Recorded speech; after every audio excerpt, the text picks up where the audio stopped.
If you've ever Googled how much money do I need to retire in Canada, you've probably seen a dozen different answers and walked away more confused than you started. Some experts say you need 70% of your pre-retirement income. Others throw out numbers like 1 million, 2 million, or even $3 million. And then there's the famous 4% rule, which doesn't always translate cleanly to Canada in the first place. Here's the problem. None of those rules are designed for you. They're generic formulas that ignore your lifestyle, your tax situation, your goals, and the realities of retiring in Canada. So if you've been chasing a number someone else told you to hit, or if you've saved a significant amount and still don't know if it's enough, this video is going to give you a much clearer way to think about it. Hi, I'm Tanya Solsla, investment advisor and financial planner at CG Wealth Management. In this video, I'm going to walk you through the 3 steps you need to take to understand how much money you actually need to retire in Canada. It's not a rough estimate, not a rule of thumb, a number that's based on your lifestyle, your goals, and your unique financial situation. This is the same framework I use with clients every day. And by the end of this video, you'll be able to apply it to your own plan right away. If this was helpful, feel free to like the video and subscribe for future retirement planning insights. Step number 1, define your retirement lifestyle in dollar terms. Here's what most people get wrong. They start with a number. I need $2 million without ever asking themselves what that money is supposed to do. So the first step is to flip that thinking. Instead of starting with a dollar figure, start with your life. What does your ideal retirement actually look like? Are you traveling? Are you keeping the family cottage? Are you downsizing or staying in your home? Are you helping your kids financially? Are you pursuing hobbies, volunteering, starting a passion project? Because here's the reality, every lifestyle decision you make has a price tag. And until you know what you're actually funding, you can't know how much money you actually need. So sit down and map out your expected expenses year by year if you can. I'm talking about your basic living costs. Housing, food, utilities, transportation, discretionary spending, travel, dining out, hobbies, entertainment, healthcare and insurance, family support,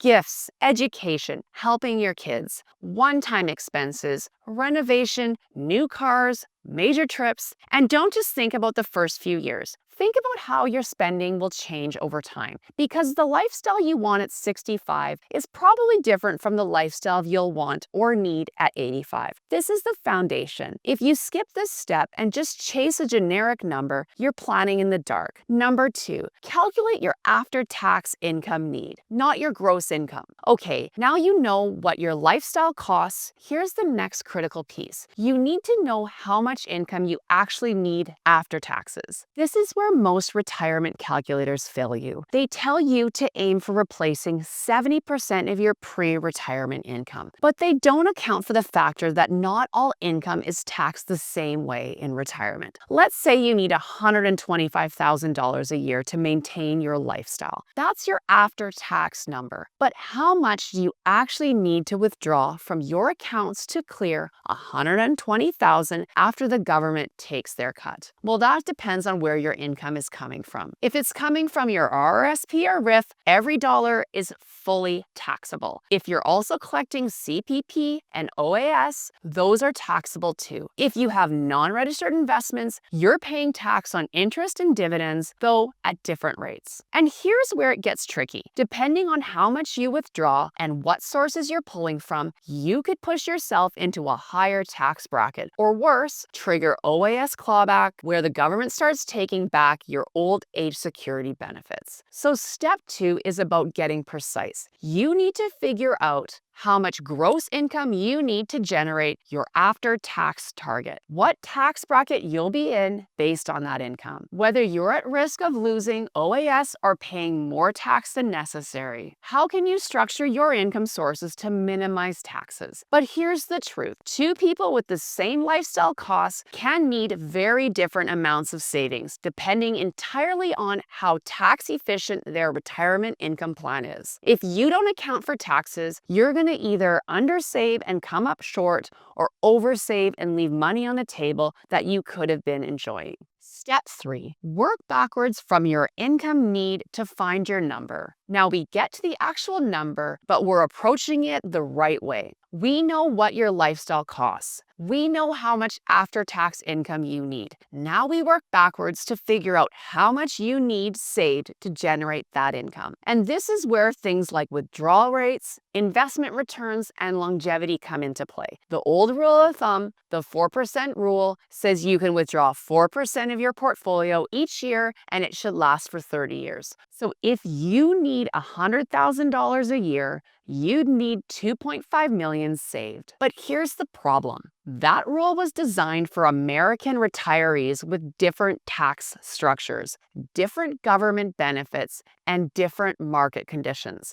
It doesn't always translate perfectly to Canada. So instead of blindly following a rule, you need to ask yourself, how long does this money need to last? Are you planning for 20 years, 30 years, 40 years? What rate of return can you reasonably expect from your portfolio after fees, after taxes, and after accounting for market volatility? Are you accounting for inflation? Because if you need $100,000 today, you'll need more than that in 20 years just to maintain the same purchasing power. What other income sources do you have? CPP, OAS, pensions, rental income. All of that reduces how much you need to draw from your savings. Let me give you an example. Let's say you need $120,000 a year after tax to fund your lifestyle. After accounting for CPP and OAS, let's say that's $30,000 combined, you'll need to generate $90,000 from your savings. If you're withdrawing 4% a year, you'd need roughly $2.25 million saved. But if you're more conservative and want to use a 3% withdrawal rate to account for longevity and market risk, you'd need $3 million. See how different those numbers are?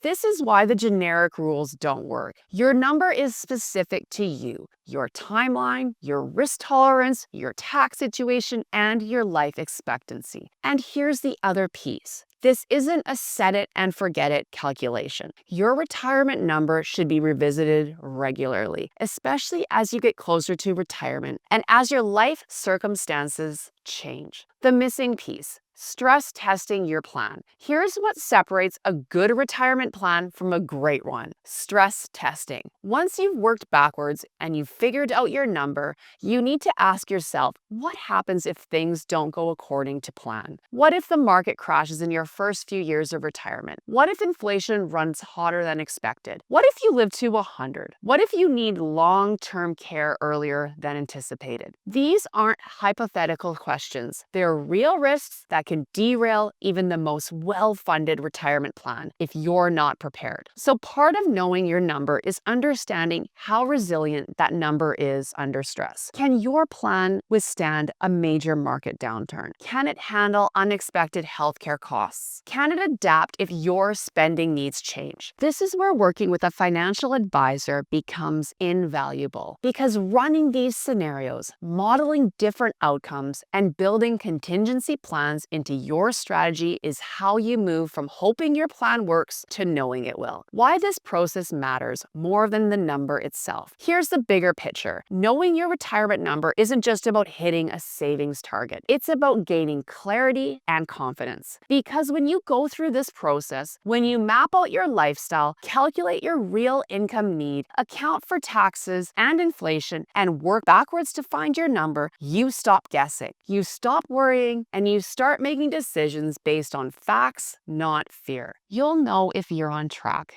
You'll know if you need to adjust. And most importantly, you'll know your money is actually there to do and support the life you want to live, not just sitting in an account growing for no clear purpose. This is the difference between retiring with anxiety and retiring with a plan. So here's the bottom line. The question, how much do I need to retire, doesn't have a one-size-fits-all answer. It has your answer. And that answer comes from doing the work to understand your lifestyle, your taxes, and your long-term goals. The 3 steps we just walked through, defining your lifestyle in dollar terms, calculating your after-tax income need, and working backwards to find your number are the foundation of every solid retirement plan. But the real value comes from applying this process to your specific situation and stress testing it against real-world scenarios. You don't have to figure this out alone. This is exactly the kind of planning we specialize in, helping clients get clear on their number, optimize their income strategy, and retire with confidence. If you want a second opinion on your plan, book a time with me using the link in the description below.